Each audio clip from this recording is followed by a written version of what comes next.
지금 이 순간에도 바다 어딘가에서 핵무기를 실은 잠수함들이 은밀하게 움직이고 있습니다. 단 한 발로 도시 하나를 지도에서 지울 수 있는 무기, 그것도 히로시마에 떨어진 폭탄보다 450배나 강력한 수소폭탄을 수십 개씩 장착한 채로요.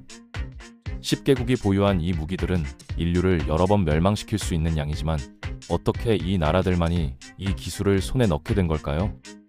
그 과정에는 스파이 활동과 배신, 기술 유출과 국제적 압력이 복잡하게 얽혀 있었거든요. 오늘은 이 10개국이 어떻게 핵무기를 개발했는지, 그리고 그 뒤에 숨겨진 이야기들을 하나하나 파헤쳐 보겠습니다. 모든 것은 1938년 독일 과학자들의 발견에서 시작됐죠. 원자를 쪼개면 엄청난 에너지가 나온다는 사실, 바로 핵 분열을 발견한 겁니다. 아인슈타인은 이듬해 미국 대통령에게 경고장을 보냈어요. 독일이 이 기술로 무기를 만들 수 있다고요. 미국은 곧바로 맨해튼 프로젝트라는 비밀 작전을 시작했고 영국과 캐나다 과학자들까지 합세했습니다. 미국 전체 GDP의 거의 1%를 쏟아부은 이 프로젝트는 독일과의 경쟁이었지만 정작 독일은 생각보다 훨씬 뒤처져 있었거든요. 1945년 7월 트루먼 대통령이 포츠담 회담에서 스탈린 처칠과 만났을 때 비밀 전보를 받았습니다.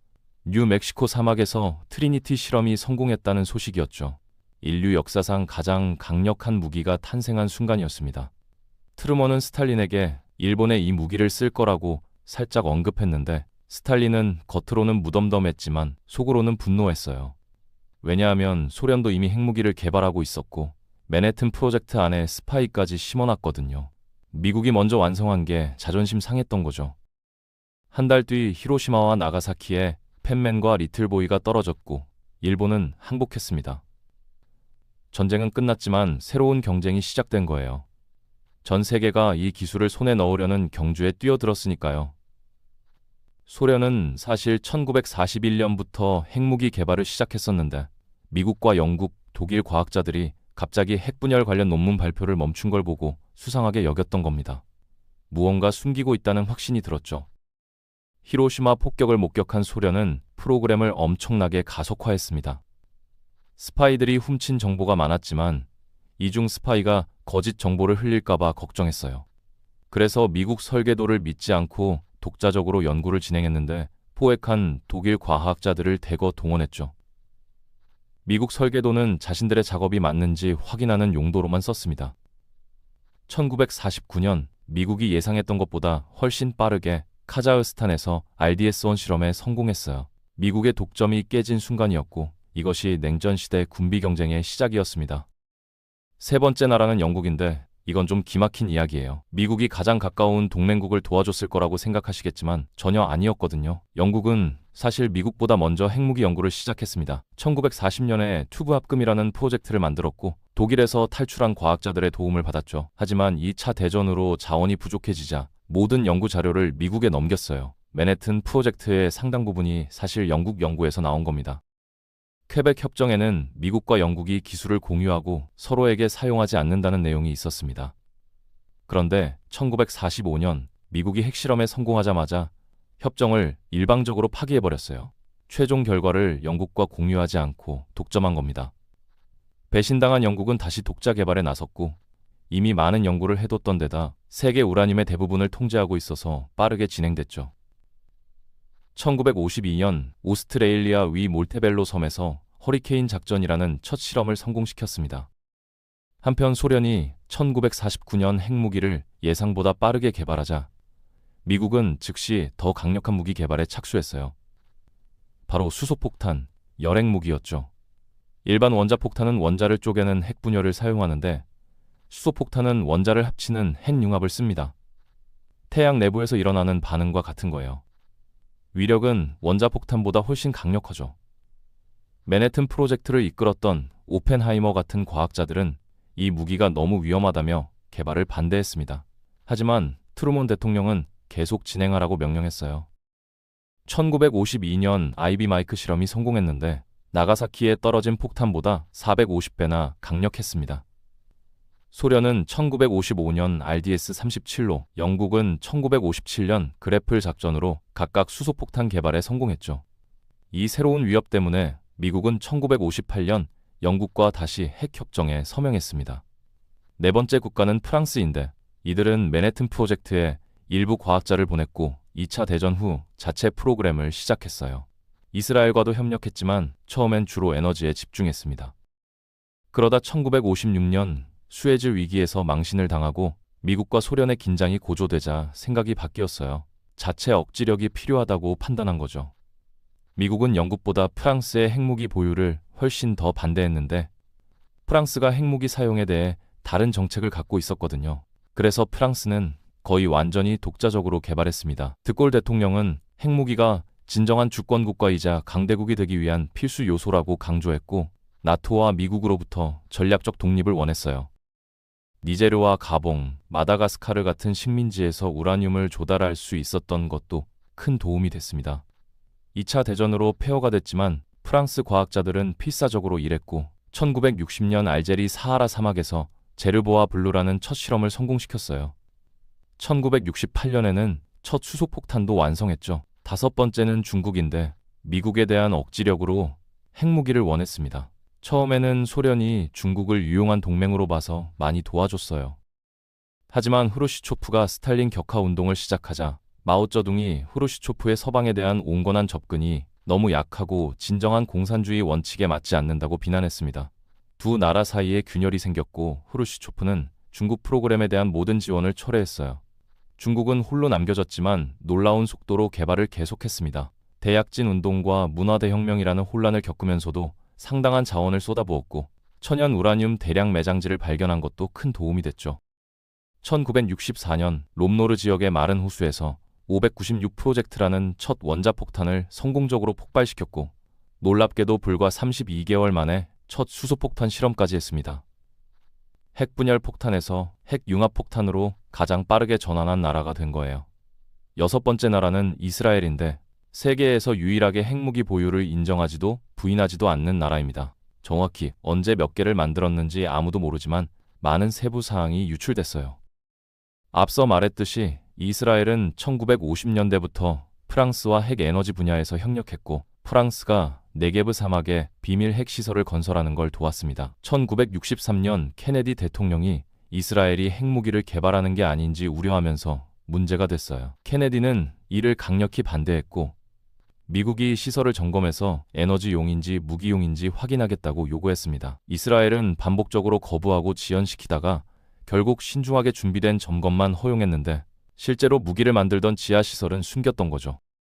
이스라엘 총리 벤구리온은 핵무기 확보에 집착했고 이것이 당시 긴밀하지 않았던 미국과의 관계에 균열을 만들었습니다. 케네디의 후임자 린든 존슨은 이스라엘의 핵무기 프로그램을 막는데 훨씬 덜 적극적이었어요. 1967년쯤 완성된 것으로 추정되지만 1960년대 내내 루머와 추측만 무성했죠. 큰 폭로는 1986년 모르데카이 바누느라는 이스라엘 기술자가 네게브 핵연구센터에서 일하다가 이스라엘을 탈출해서 영국 언론에 대량의 사진과 문서를 유출하면서 일어났습니다. 그는 그 시설이 실제로 뭘 하는지 상세히 폭로했는데 이스라엘 모사드가 로마에서 그를 납치했어요. 여성 모사드 요원이 데이트하자고 유인했고 그는 데이트인 줄 알았던 거죠. 약물을 투여당하고 이스라엘로 끌려가서 비공개 재판에서 간첩 및 반역죄로 18년형을 선고받았습니다. 현재도 그는 언론 취재와 출국에 상당한 제약을 받고 있고 가석방 위반으로 여러 번 재체포됐어요. 그의 유출로 이스라엘이 열핵무기도 개발했다고 믿어지고 있습니다. 일곱 번째는 인도인데 다른 나라들처럼 2차 대전 후 최신 기술을 보유하고 싶어 했어요. 주로 파키스탄과 중국으로부터 억지력과 보호를 위해서였죠. 1940년대에 연구를 시작했지만 완성까지는 수십 년이 걸렸습니다. 1962년 히말라야에서 중국과의 국경 전쟁에서 패배한 후 프로그램이 가속화됐어요. 중국의 공격을 막으려면 필요했던 거죠. 처음에는 핵에너지 개발을 하면서 캐나다와 미국 같은 나라들로부터 원자로 공급을 받았는데 비밀리에 무기 개발에 사용했습니다. 1974년 라자스탄 사막에서 스마일링 부다라는 암호명의 첫 실험을 성공시켰는데 이들은 이걸 평화적 핵폭발이라고 불렀어요. 이 실험은 세계적 비난과 제재를 받았습니다. 에너지 목적으로 제공된 캐나다 원자로를 사용했고 핵 확산 금지 조약 서명을 거부했거든요. 이 조약은 나라들이 이런 무기의 확산과 사용을 제한하는 규칙을 정하기로 합의한 겁니다. 그러나 인도는 의도적으로 이 기술을 완전히 무기화하는 걸 자제했어요. 나중에 필요하면 무기화할 수 있도록 이론적으로만 연구했죠. 대부분의 인도 정치인들이 활성화된 핵무기 제작에 반대했기 때문에 천천히 진행됐고 1990년대가 돼서야 완성됐습니다. 8번째로 핵무기를 개발한 나라는 남아프리카 공화국인데 이건 정말 독특한 이야기예요. 세계 최대의 천연 우라늄 매장량 중 하나를 보유하고 있었거든요. 핵심 재료인 셈이죠. 미국, 영국, 프랑스, 아마도 소련과 이스라엘에도 우라늄을 공급했는데 대부분은 평화적 에너지 원자로용이었지만 일부는 무기에도 사용됐을 가능성이 높습니다. 1948년부터 남아공은 핵 에너지 프로그램을 만들었지만 1960년대와 70년대에 관심이 무기로 옮겨갔어요. 나미비아와 앙골라에서 소련의 영향력이 커지고 아파르테이트 정권이 세계적 비난을 받으면서 남아공이 정치적으로 고립되고 보호해줄 동맹국이 거의 없었거든요. 1977년 칼라하리 사막에 실험시설을 만들고 폭탄을 터뜨리려 했는데 소련 위성이 발견해서 미국에 보고했고 국제적 압력으로 실험이 중단됐습니다. 1979년 미국 위성이 남아공이 통제하는 인도양의 프린스 에드워드 제도에서 2번 번쩍이는 빛을 감지했어요. 벨라 사건이라고 불리는 이 사건은 이스라엘과 남아공의 공동 핵실험이었다고 널리 믿어지고 있습니다. 아마 이스라엘이 그곳에서 무기를 실험하는 걸 허용하고 남아공은 당시 아직 작동하는 무기가 없었기 때문에 이 연구의 일부를 얻은 것 같아요. 1980년대 중반까지 히로시마에 떨어진 것과 비슷한 크기의 핵폭탄 6개를 만들었고 이스라엘의 도움으로 이뤄진 것으로 추정되는데 아마 대량의 우라늄 공급 대가였을 겁니다. 남아공은 이스라엘처럼 무기 보유를 인정하지 않으면서 의도적으로 모호한 태도를 유지했어요. 적대국들에 대한 억지력으로 작용했죠. 하지만 1990년대 소련이 붕괴하면서 공산주의 위협으로부터 보호받을 필요가 사라졌고 아파르테이트 정권이 끝나면서 다음 정부에 핵무기를 넘기는 걸 두려워했습니다. 그래서 역사상 처음으로 핵무기를 해체하고 폐기하기로 선택했어요. 세계에 실제로 보유했었다고 인정했죠. 설계도는 파기됐고 농축 우라늄은 핵시설 금고에 보관됐지만 2007년 무장 침입자들이 시설에 침입해서 물질을 훔칠 뻔했다가 저지됐습니다. 오늘날에도 이 무기화된 우라늄이 잘못된 손에 들어갈까봐 우려가 있어요. 파키스탄은 9번째 국가가 됐는데 1970년대에 프로세스를 시작했습니다. 1971년 최대 라이벌인 인도와의 전쟁에서 패배해서 동파키스탄이 방글라데시가 됐거든요. 총리는 인도가 폭탄을 만들면 우리는 풀을 먹거나 나뭇잎을 먹을 것이고 굶더라도 우리만의 폭탄을 가질 것이라고 말했습니다. 1974년 인도가 스마일링 부다 실험을 하자 따라잡기 위한 경주가 시작됐어요. 압둘 카디르 칸이라는 파키스탄 과학자가 네덜란드 핵시설에서 일하면서 우라늄 농축 방법에 대한 극비 정보를 훔쳐서 파키스탄에 가져왔는데 이게 핵무기 프로그램의 주요 기초가 됐습니다. 중국으로부터도 상당한 도움을 받았는데 중국이 전문 지식과 자재, 설계도를 제공해서 폭탄 개발을 도왔어요. 중국도 인도를 라이벌로 보고 있었기 때문에 파키스탄을 무장시키는 게 이득이라고 본 거죠. 미국은 처음에 파키스탄의 능력을 과소평가했고 파키스탄이 아프가니스탄의 소련 침공에 맞서는 핵심 동맹이었기 때문에 별로 막지 않았습니다. 동맹 관계를 위태롭게 하고 싶지 않아서 파키스탄이 미국 군사 자금을 무기 개발에 사용한다는 증거가 쌓여도 종종 눈감아줬어요. 1998년 인도가 열핵 폭탄을 포함해 5개의 비평화적 탄두를 폭발시켰고 몇 주 후 파키스탄도 라스코 산맥 지하에서 5개의 폭탄을 터뜨리며 첫 실험을 성공적으로 완료했습니다. 최신 핵무장 국가가 된 거죠. 인도는 먼저 사용하지 않는다는 정책을 운영하는데 억지력 용이고 이런 무기가 자신들에게 사용될 때만 보복으로 쓴다는 겁니다. 반면 파키스탄은 선제 사용 정책을 운영해서 적절하다고 판단되는 대로 사용할 권리를 보유하고 있고 핵무기가 사용되지 않더라도 인도에 대해 사용할 수 있다고 밝혔어요. 이 정책이 많은 나라들을 우려시키지만 파키스탄에게는 성공적이었습니다. 이후 여러 충돌에서 인도가 파키스탄이 어떻게 반응할지 두려워해서 약하게 대응하게 만들었거든요. 인도 군 대변인은 파키스탄의 핵 선제 사용 위협이 인도가 재래식 군사 공격을 진지하게 고려하지 못하게 억지했다고 말했습니다. 앞서 언급된 압둘 카디르 칸, 네덜란드 핵 설계도를 훔친 사람이자 파키스탄 핵 프로그램의 아버지로 불리는 그는 2004년 북한과 이란, 리비아의 핵무기 기술을 불법으로 판매한 사실을 고백했어요. 이 나라들이 모두 핵 확산 금지 조약 당사국이 아니기 때문에 이 기술에 통제되지 않는 확산에 대한 전 세계적 우려를 불러일으켰습니다. 북한은 지금까지 10번째이자 마지막 나라로 핵무기를 개발했어요. 북한 창립자 김일성은 핵무기를 자신의 정권 생존을 보장하고 세계의 권력을 과시하는 데 결정적이라고 봤습니다. 오랜 라이벌인 한국과 미국을 억제하기 위해서였죠. 1950년대 소련이 처음에 평화적 에너지 목적으로 첫 핵 연구시설 개발을 도왔고 많은 북한 과학자들이 소련에서 훈련을 받았어요. 하지만 중국과 소련 모두 북한의 무기 개발 지원 요청을 여러 차례 거절했습니다. 그래서 북한은 1970년대쯤부터 자체적으로 보유한 대규모 천연 우라늄 매장지를 활용해 독자 프로그램을 구축하는 데 집중했죠. 다른 나라에서 원료를 조달받을 수 없었기 때문에 자체 자원 확보가 필수적이었거든요. 1980년대 들어서 미국은 북한이 핵 에너지용 연료를 전용해서 무기를 개발하고 있는 사실을 포착했습니다. 그런데 1990년대 북한은 비밀리에 핵무기를 만들면서도 핵 확산 금지 조약에 서명했어요. 동시에 국제원자력기구의 사찰은 계속 지연시키는 이중 플레이를 한 겁니다. 1994년 미국은 평화적 핵에너지 생산은 가능하지만 무기 제조에 사용하기 매우 어려운 경수로를 제공했습니다.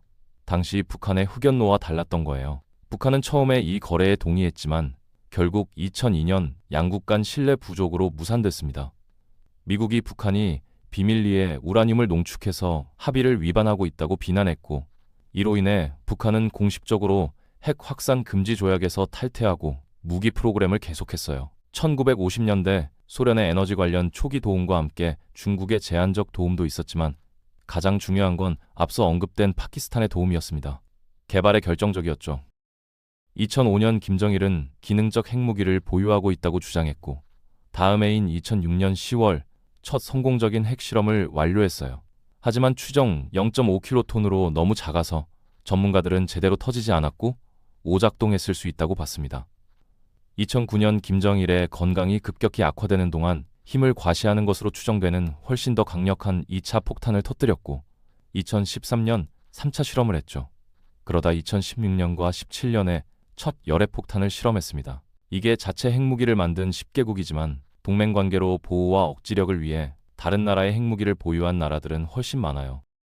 냉전 시대 미국은 벨기에, 독일, 이탈리아, 네덜란드, 터키, 그리스, 덴마크령 그린란드, 한국, 일본, 필리핀, 대만, 캐나다, 모로코, 푸에르토리코에 핵무기를 배치했습니다. 일부는 짧았고 일부는 핵무기를 실은 운반수단만 있었지만요. 냉전이 끝나갈 무렵 대부분 제거됐지만 오늘날에도 벨기에, 독일, 이탈리아, 네덜란드, 터키에는 미국 핵무기가 남아 있습니다. 소련도 소련 공화국들의 상당량을 보관했는데 가장 많은 건 우크라이나였고 벨라루스, 라트비아, 리투아니아, 에스토니아, 조지아, 아르메니아, 카자흐스탄, 우즈베키스탄, 투르크메니스탄에도 있었어요.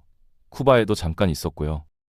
소련 붕괴와 함께 모두 제거되고 해체됐지만 2023년 러시아가 벨라루스에 약 130개의 탄두를 다시 제공했습니다. 자체 핵무기 개발을 진행하다가 국제적 압력이나 자원 부족으로 포기한 나라들도 여러 있어요. 아르헨티나, 브라질, 스웨덴, 루마니아, 알제리, 리비아, 이라크, 이란, 이집트, 시리아, 대만, 일본 등이죠. 이 나라들 중 많은 곳이 사실 기술 개발에 매우 근접했었습니다. 특히 이라크, 시리아, 이란은 각각 상당한 진전을 이뤘지만 모두 이스라엘의 미사일과 사이버 공격으로 시설이 파괴되거나 방해받았어요. 이란은 다음으로 핵무기를 개발할 가능성이 가장 높은 나라로 널리 추측되지만 중동에서 유일한 핵무장 국가인 라이벌 이스라엘이 이를 막기 위해 매우 열심이죠. 사우디아라비아 지도자 무함마드 빈 살만도 이란이 핵무기를 갖게 되면 의심할 여지 없이 자신들도 가질 것이라고 여러 차례 말했습니다. 사우디는 이미 핵 에너지 프로그램을 진행 중이고 무기를 만들 자금과 수단은 확실히 있어요. 일본은 원한다면 핵무기를 매우 쉽게 만들 수 있는 세계에서 가장 능력 있는 나라 중 하나로 여겨집니다. 가장 진보된 핵 에너지 기술과 대량의 농축 우라늄 비축량을 갖고 있지만 현재 평화주의 정책을 채택하고 있거든요. 아르헨티나와 브라질도 개발 완료에 극도로 근접했었는데 인프라와 기술을 만들었었습니다. 흥미롭게도 멕시코가 틀라텔로코 조약을 제안해서 라틴 아메리카 전체가 핵무기를 갖지 않기로 합의했고 지역 내 모든 나라가 결국 서명했어요. 프랑스령 기아나만 제외했는데 기술적으로 핵무장 국가인 프랑스의 영토이기 때문이죠. 하지만 그 영토는 여전히 조약의 일부로 간주되고 프랑스는 거기에 핵무기를 보관하지 않습니다. 그 이후로 세계 곳곳에 핵무기를 보유, 개발, 실험하지 않기로 합의한 비슷한 조약들이 체결됐어요. 남태평양을 다루는 라로통가 조약, 아프리카 대륙을 다루는 펠린다바 조약, 중앙아시아를 다루는 세미팔라틴스크 조약, 동남아시아를 다루는 방콕 조약, 그리고 모든 군사활동을 금지하는 남극 조약이 있습니다. 하지만 이런 조약들이 유용하긴 해도 세계 핵무장 국가들 대부분은 핵무기를 잠수함 안에 보관하는데 이는 언제 어디서나 바닷속 어딘가에 은밀히 숨어 있다는 뜻이에요. 이게 가장 강력한 억지력 중 하나로 작용합니다. 한 나라의 발사 시설이 완전히 파괴돼도 잠수함은 보복할 준비를 하고 대기하고 있고 파괴가 불가능하니까요. 핵무기를 만드는 건 극도로 비싸고 눈에 띄는 과정입니다. 1979년 벨라 사건에서 봤듯이 1970년대에 인도양 한가운데서 구름에 가려진 아주 작은 폭발조차 미국 위성에 포착됐거든요. 오늘날 위성 기술의 정교함을 상상해보세요. 대서양 밑바닥에서 잠수정이 폭발했을 때도 미국 해군이 감지했습니다. 그래서 세계가 모르게 비밀 핵 프로그램을 갖기가 매우 어려워요. 하지만 이게 프로세스를 완료한 10개국이지만 더 많은 나라가 목록에 추가되는 건 시간 문제일 가능성이 높습니다.